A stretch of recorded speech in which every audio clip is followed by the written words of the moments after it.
Joseph Viola, bonjour.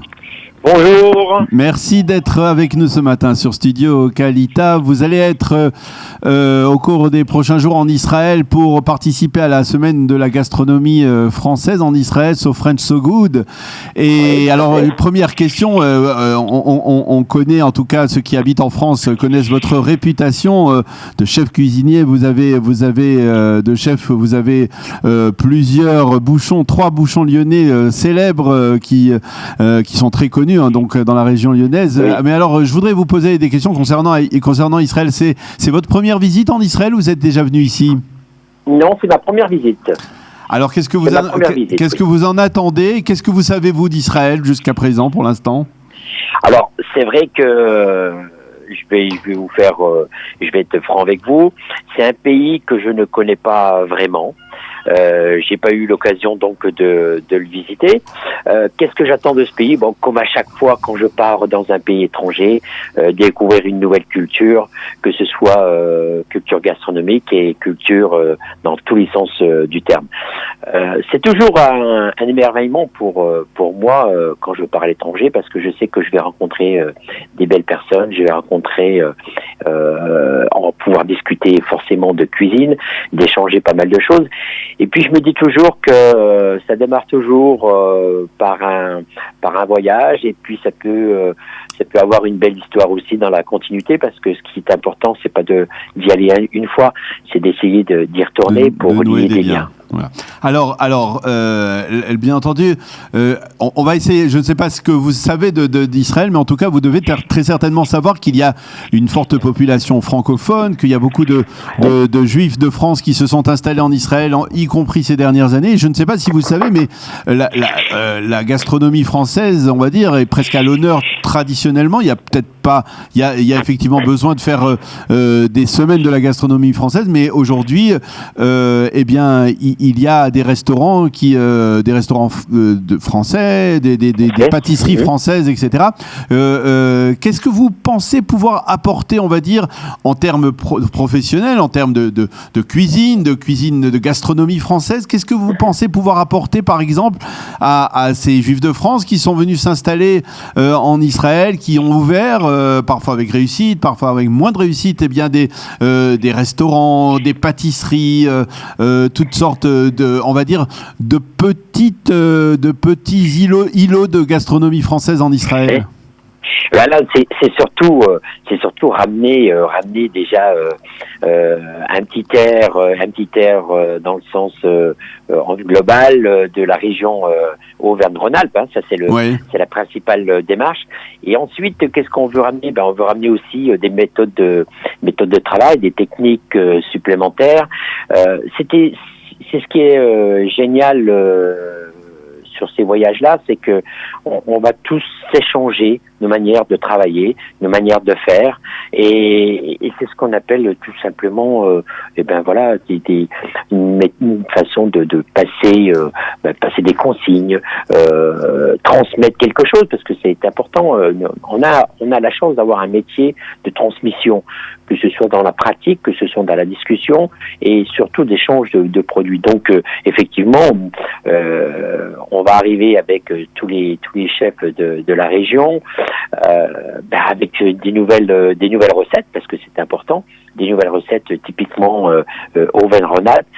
Donc les Français qui habitent en Israël, ils auront un petit peu plus le côté de la France, de la région Auvergne-Rhône-Alpes, et je sais que ça marche à chaque fois, parce que effectivement, les Français qui vivent dans un pays étranger aiment bien de temps en temps retrouver l'air du pays, comme on dit.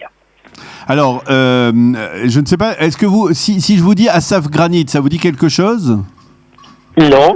Alors Asaf Granit, non. Alors voilà, Asaf Granit, c'est un chef très célèbre, israélien, très célèbre, qui a ouvert plusieurs restaurants à Paris, et l'un de ces restaurants est considéré comme l'un des meilleurs restaurants à Paris. Alors j'espère que vous aurez l'occasion de le retrouver, de le découvrir, de faire connaissance avec lui lors de cette visite. Mais je voudrais, puisque vous êtes, on me dit que vous êtes le spécialiste du pâté en croûte. Alors là, je ne peux pas m'empêcher de vous poser la question. Le pâté en croûte kasher, ça existe? Ça peut exister? Bah oui, ça peut exister puisque nous allons en confectionner un à Tel Aviv avec le chef de cuisine de l'Intercontinental, avec Johan. Donc oui, bien sûr que ça existe. Il suffit de modifier certaines choses. Ce qui est important, c'est de s'adapter dans une culture d'un pays étranger. Je dis toujours que là où on se trouve, on doit s'adapter. Ça, c'est une manière d'être élégant, je dirais, et respectueux. Donc, effectivement, quand on m'a dit, est-ce que vous êtes capable de faire un pâté en croûte cachère? Je dis, oui, vous savez, donnez-moi les interdits et je vais vous faire un pâté en croûte pour que les gens de Tel Aviv, les Israéliens, puissent donc déguster ce pâté en croûte. Vous savez, la cuisine, c'est quand même quelque chose de formidable, c'est que il suffit d'y mettre un peu du cœur et on arrive toujours à satisfaire la clientèle et les demandes particulières. Donc pour moi, ça va être une première. Je vous cache pas, ça va être une première de faire donc un pâté en croûte cachère, mais je me sens tout à fait à l'aise puisque les recettes sont envoyées, on a bien dialogué avec Yoram, le chef. Donc franchement, je pars de la région, je pars de Lyon avec une certaine tranquillité puisque je sais qu'en face de moi il va y avoir des super professionnels. Alors, je sais qu'on a entendu. Alors, au-delà de la cuisine, découvrir Israël, qui est la Terre Sainte, ça vous, qu'est-ce que vous attendez de ce passage ici? Je pense que je vais être quelque part, en toute honnêteté, je vais être ému.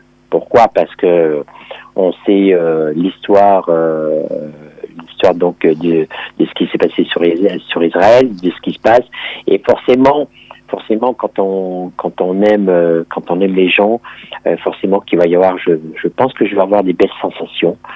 Parce qu'ils nous ont gentiment proposé d'aller visiter quelques sites. Et comme je suis suffisamment attaché par rapport aux religions, toutes sortes de religions, et je fais toujours attention à respecter la religion du pays, parce que voilà, on doit être correct.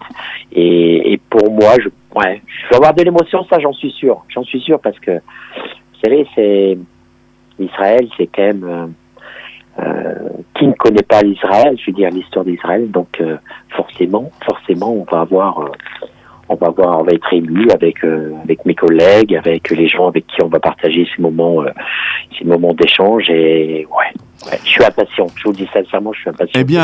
Eh bien, Joseph Viola, on vous attend ici de pied ferme, avec une fourchette, un couteau, une cuillère pour essayer de goûter vos réalisations tout à fait exceptionnelles, et dont la réputation dépassait bien entendu la région de Rhône-Alpes et même la France. Merci d'avoir été avec nous ce matin. On vous attend donc en Israël. Merci de venir également ici en Israël dans les prochains jours pour participer à cette semaine de la gastronomie française So French, So Good. Bonne journée, bonne continuation. Merci à vous et à bientôt. À bientôt. Voilà.